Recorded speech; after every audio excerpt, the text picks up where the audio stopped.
Brits are a nation of food lovers. Oh my goodness! Hello.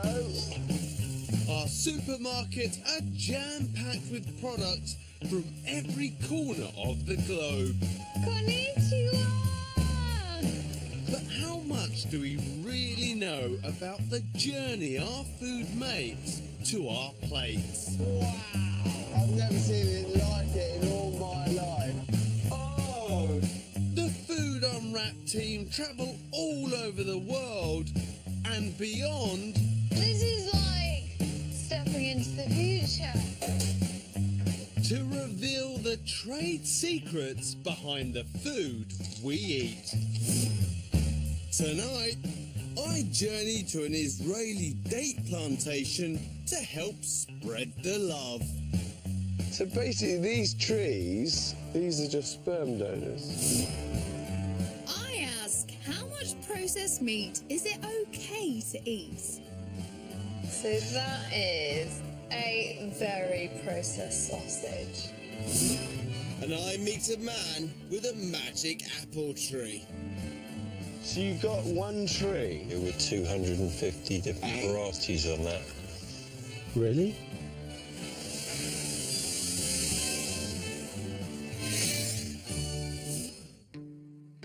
First, dates. I do enjoy a good date. And I was thinking, you know, if you get raisins, I can get grapes. If I buy plums, I can get prunes. But you can't get, like, the fresh fruit of the date, can you? Or can you? Good question. Thank you. Don't know. That's a good outline, isn't it? I wouldn't know from the top of my head, to be honest with you. I think the fresh dates are plums.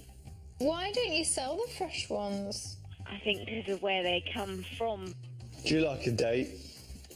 Depends who it's with, I suppose. I'm gonna have to keep looking for some fresh dates. Or go to Israel. That is an excellent idea. If only. Sorry, Kate, this one's for me.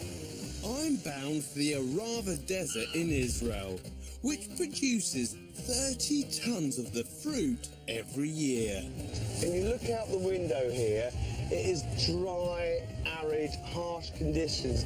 It's the last place you'd expect to find thriving agriculture. But in the distance there are huge date trees. And that's where I'm heading. So look at this. In the desert, little donkey. Donkeys, desert, and not a drop of water anywhere. Hi there, I'm Jim. This is the Keturah Kibbutz, run by plantation manager Lisa Solomon. These must be the date palms. That's right. They're incredible, aren't they? We're doing something very important right now for the production of the fruit. Let me come show you. Okay, great. On this vast plantation, there are 10,000 date palms producing the succulent medjool date. And today, they're collecting pollen for fertilization. These are the male trees. And so these are just male trees? These are just male trees, right. Unlike most trees on the planet, you get male and female date palms. And to produce those juicy little fruits, Mr. and Mrs. Date Tree need to get jiggy. Female trees obviously produce the fruit, and the male trees produce the pollen. Unfortunately, neither birds nor bees are attracted to the flowers. So these old boys need a helping hand getting their pollen into the female. So basically these trees in the palm world, these are just sperm donors. You could put it that way. Once snipped from the tree, it's time to get up close and personal with the female. These are our pickers. So this takes us right up to the flowers. It does. And then this is the pollen here. Mm-hmm. That's the pollen mixture. And we're going to disperse that on the flowers. Yes. Right, well, let's do it then. Okay. Up we go.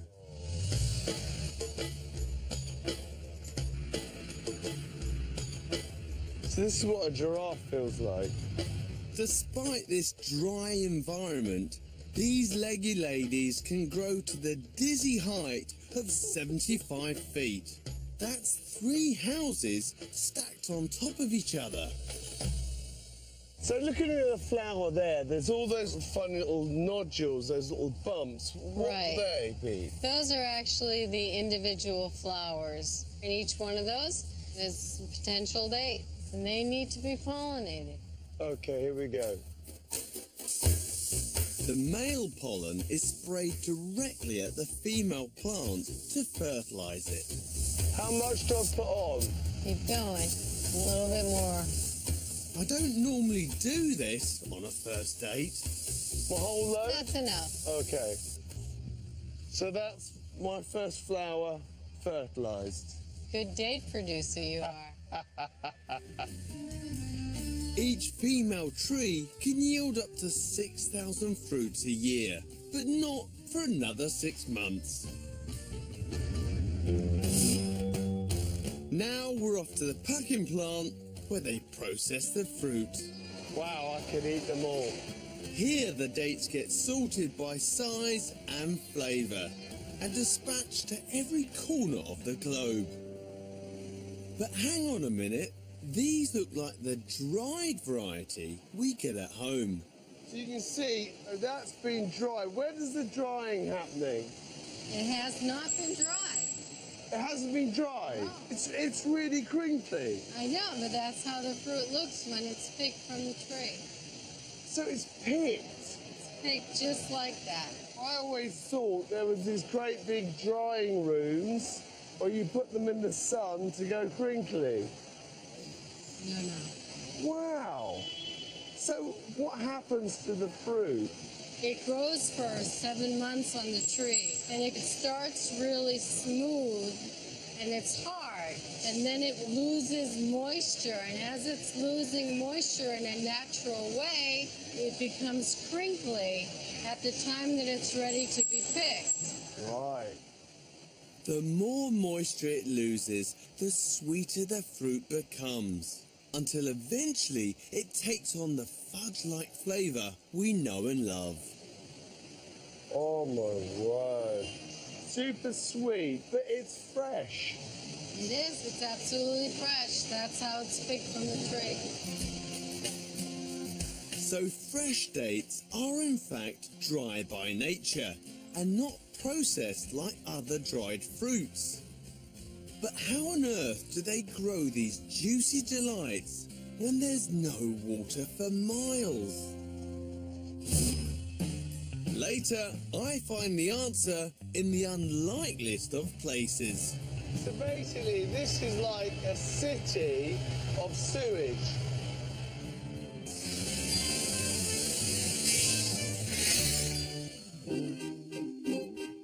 Next, processed meats.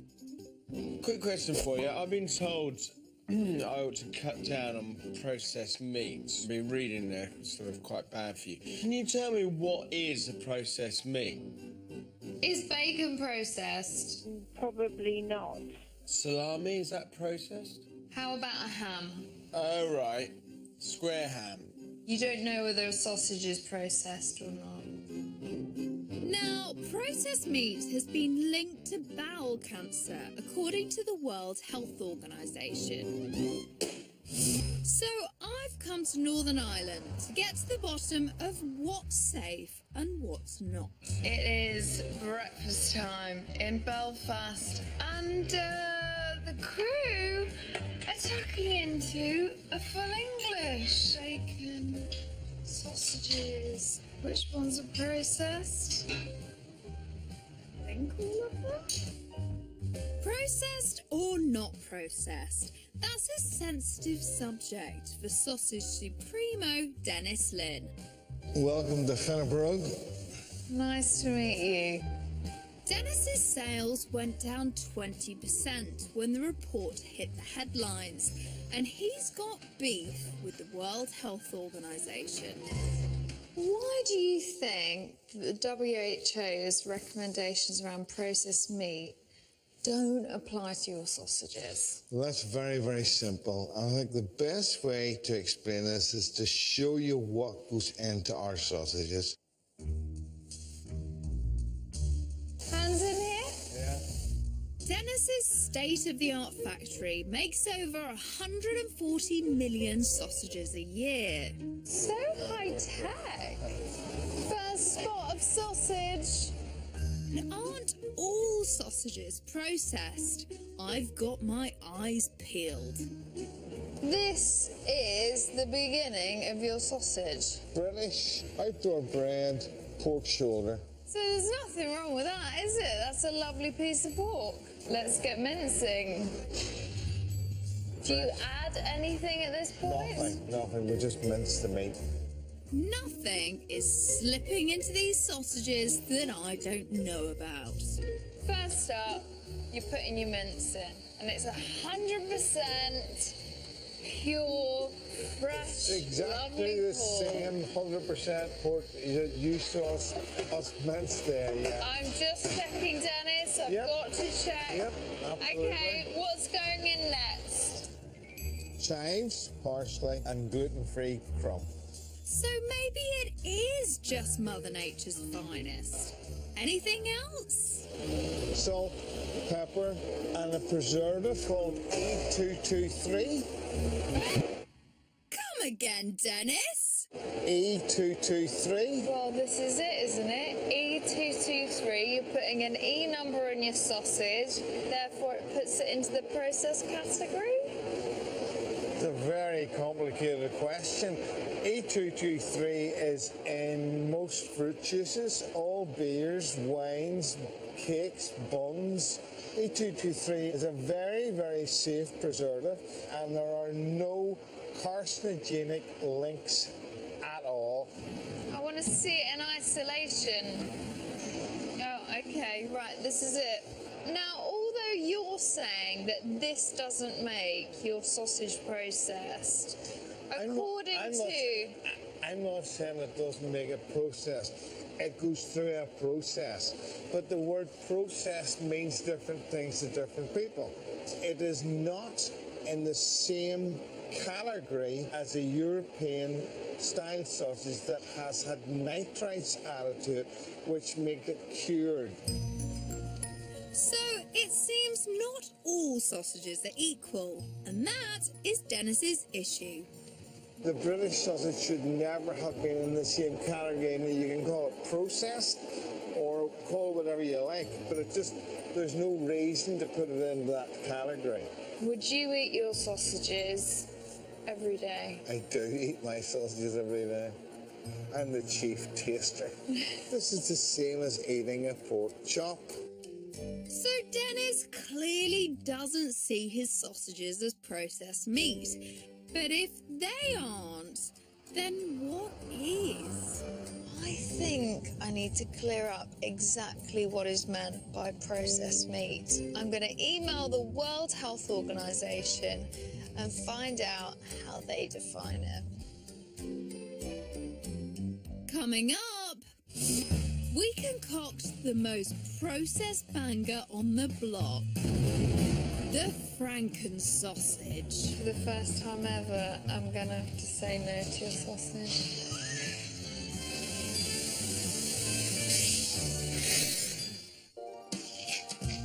Next, apples.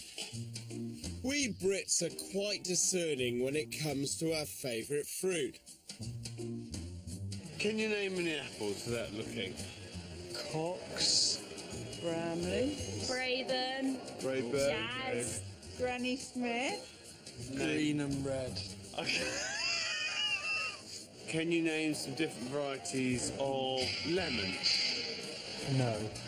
I don't know. I didn't know there were different types. So loads of different types of apple. How many different types of banana can you name? can't name any bananas now. So how come there are so many different varieties? I've come to West Sussex to meet a fella who's really into apples. Over 25 years, Paul Barnett has been building up a little collection.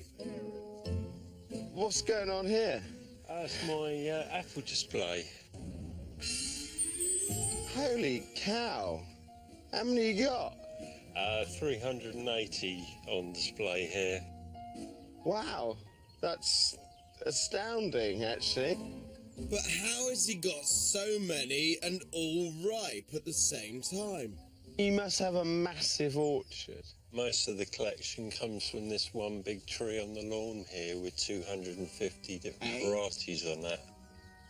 What? Really? It's like the faraway tree, isn't it? It's taken Paul decades to create this extraordinary tree which grows apples used for everything from eating and cooking to cider making.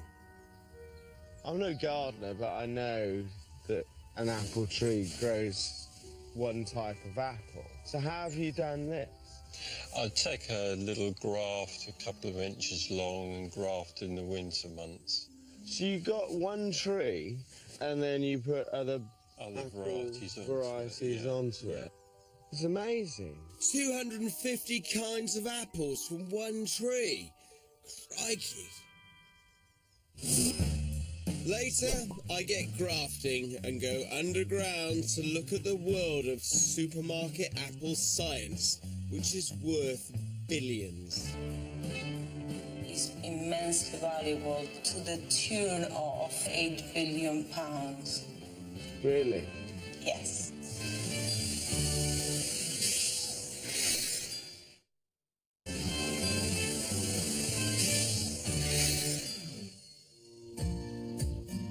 Back to apples. Earlier I met Paul and his incredible tree. Most of the collection comes from this one big tree on the lawn here with 250 different varieties on that. Really? Paul's apple tree is a labour of love. But how are all those supermarket apples grown? So I've come to East Malling Research Centre to find out a little bit more. The team here are on the cutting edge of horticultural science and have revolutionised the way the world grows apples. Hello, welcome to Smalling. Feli Fernandez and her colleagues are geneticists and pioneering fruit breeders. Okay. Have a bite, tell me what you think. What's that called? At the moment it hasn't got a name, it's only a number. They develop new apple varieties for our supermarkets. I like that. And if you like it, we must be doing something right. Surprisingly, they don't design these apples to be grown from pips. Just like Paul, they create perfect apple trees by attaching one cutting to an existing plant. This is Billy. Hello, Diddy. Hiya. Nice to meet you. And you? When the team find the variety of apple they want to mass produce, they take a graft and attach it to the stump of a dwarf fruit tree called a rootstock. So this is the rootstock here. Yeah. You're kind of almost getting a perfect the match. two together, yeah. That. It's not bad. It's not bad. The graft will fuse onto the dwarf rootstock and then be planted out in the orchard. I'm very pleased with that. Let me show you what it boils down to in terms of what rootstocks do for trees. Okay. By grafting all our favourite varieties onto dwarf rootstocks, they can produce normal-sized fruit on much smaller trees.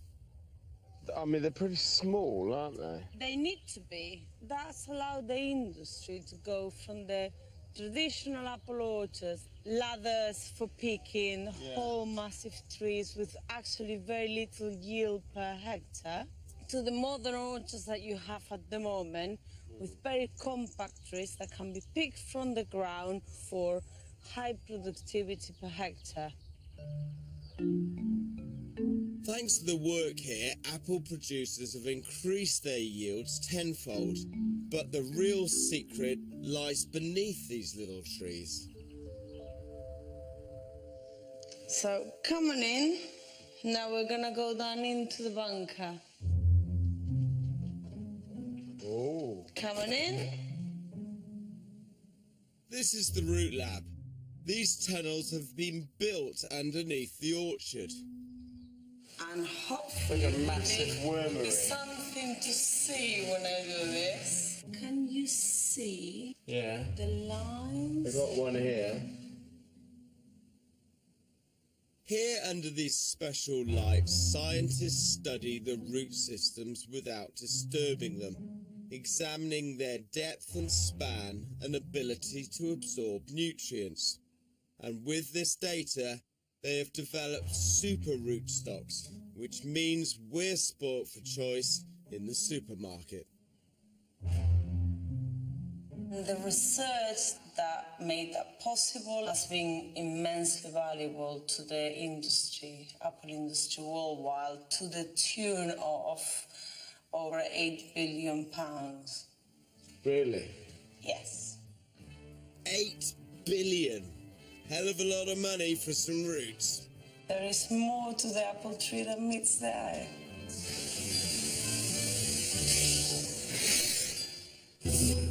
Back to dates. I'm in arid Israel, where I've discovered that dried dates are in fact fresh dates. That's how the fruit looks when it's picked from the tree. So it's picked. It's picked just like that. But how can they grow such succulent fruit in this desert? I'm heading to meet Gal Shoham at a water plant on the outskirts of Tel Aviv. Ah, you must be Gal. Hi, Nice to meet you. welcome to the Shifdan. Now, tell me, what's going on here then? To use wastewater Yeah. for unlimited irrigation. So let's start at the beginning. Let's go. This gargantuan site is one of the largest and most advanced in the Middle East. It treats an amazing 120 billion litres of wastewater every year. Let's go. Look at this place. It is colossal. It is like a space station, isn't it? And the Israelis are light years ahead of any other country when it comes to water conservation. They recycle over 85% of what they use. Spain, in distant second place, recycles only 19%. So what is this over here then? That's the raw sewage. Wow, look at that. It's just like a river. It is a river, You can smell it, can't you? of course. So how many people was that from? 2,500,000 people, all of them from the center of Israel, arrived to this plant. So 2,500,000 people going to the loo every day ends up here. You can see. To get rid of all these nasties and make the water clean enough for our dates, the sewage is pumped into these biological reactors. Oxygen activates bacteria in the sewage, which gets to work eating up all the harmful microbes. So you use natural bacteria, give them the right conditions, and they do all the hard work. Yes, I just have to sit and wait, and they will do the job for me. Very easy. It then undergoes one final filtration process in these sand aquifers before it's pumped via a vast network of pipes to quench our desert dates. So without that daily flush, you wouldn't be picking dates off your palms. Exactly. Well, since I've been here, I know I've been helping out. Thank you very much.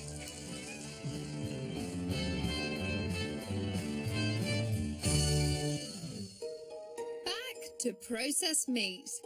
The World Health Organization has warned us that too much can cause bowel cancer.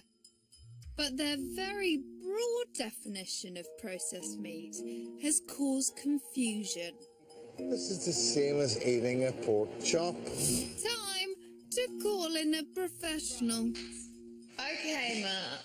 I emailed the World Health Organization to find out exactly what their definition of processed meat is, okay? Now, what I want to do today with you is make the most processed sausage known to man. Fine. And we're going to find out what all these processes do to our meats. Okay, so we've got our lovely pork. Now, this, at this stage, is not processed at all. Okay. The first thing we're going to do is cure it. Manufacturers commonly use nitrites. This is the stuff that Dennis told me usually goes into those European salamis and pepperonis. These are toxic chemicals, so already in my head, alarm bells are going. Next, we extend its shelf life. This is a preserving tablet. Okay. Metabisulfate. It's also E223. That's the stuff in Dennis's bangers. Fermentation. This is live bacteria. All those continental sausages are fermented to make them last longer. Next, flavour enhancer. MSG here. Monosodium glutamate. Now, this stuff, according to the FSA, is completely safe. Makes my Chinese food taste good. Oh no. Now, as far as MSG, E223 and the live bacteria go, to date there is no conclusive evidence to suggest they cause cancer, which makes this whole thing even more confusing. Should we start mincing? Oh. Here it is. Do you want a Cumberland ring? I think that sounds fabulous. Ooh, well done, Matt.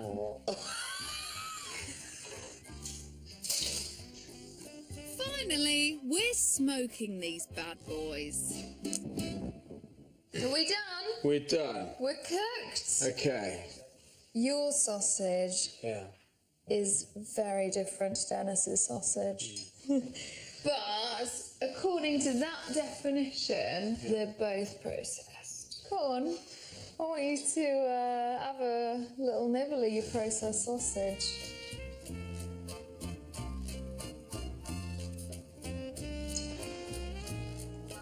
How is it? It's quite dense. I'm actually not going to have a nibble. You don't even want a nibble, no? Do you know what? You were all fun and games earlier, now when it comes to the crunch. I know. Do you know what, Matt? Let me down. For the first time ever, I'm going to have to say no to your sausage.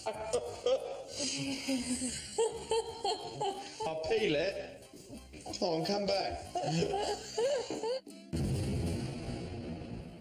Some of these processes in our Franken sausage involve chemical nasties, while others seem more natural. So are they all equally risky? I'm confused, and so are the Young family from Lyndhurst in Hampshire. They've agreed to keep a video diary for us. So we've got some processed ham, Parma ham, sausage rolls. Just picked up this pack of ham for the kids' sandwiches. Sodium nitrite, I mean, I don't know what that is. So I've got some smoked bacon here. I mean, is this really going to give me cancer? I'm heading round to the Youngs with nutritional biochemist Dr. Gunther Kuhnler from the University of Reading. He's going to interpret the WHO report and tell us what it really means. Hi, Vicky. Fancy a bacon sandwich? Definitely. Yeah? When you read the headlines about processed meat, did you think, oh, do you know what, maybe we should just lay off it a bit? It was a bit of a warning. Let's see what Gunter's got to say. Does he think we should give up the bacon butties? The WHO doesn't say that you should stop eating processed meat. All they say is that we know the evidence which is there is sufficient to say there's an increased risk. So which out of the long list of processes in the WHO definition should we be most worried about? Is it curing? Is it smoking? Is it fermenting? Is it all of those things? The report which has been published so far, which is only a preliminary one, does not really distinguish between different factors. It would be difficult to say one is good and the other is bad. Of course, ideally we would need to look at each individual type of product, but that's virtually impossible because there's so many different types of meat products. The WHO is still looking into how much processed meat is okay to eat. But for now, poor Dennis's lightly processed sausage will still be lumped in with the Franken sausage. So we all read the headlines and we were all told that a couple of bits of bacon are as bad as smoking cigarettes. Is that true? No, definitely not. Eating 2 rashers of bacon a day increases your odds of getting bowel cancer from 6 out of 100 to 7. But smoking a pack of fags a day ups your chances of lung cancer by 2,000%. Do you think the WHO's recommendations have been sensationalised by the press? Yes. Do Definitely. you still eat sausage? I eat sausage, I eat meat, I eat burgers. I would eat this burger straight away now. Has that cleared things up for you at all? Everything in moderation. Yeah. I would eat everything on here. I haven't smelt that yet, so that I'd probably eat that and say. No, I wouldn't eat that.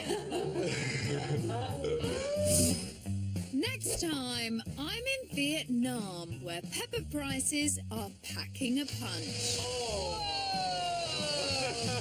I dive headlong into the weird and wonderful world of yeast. It looks like spaghetti!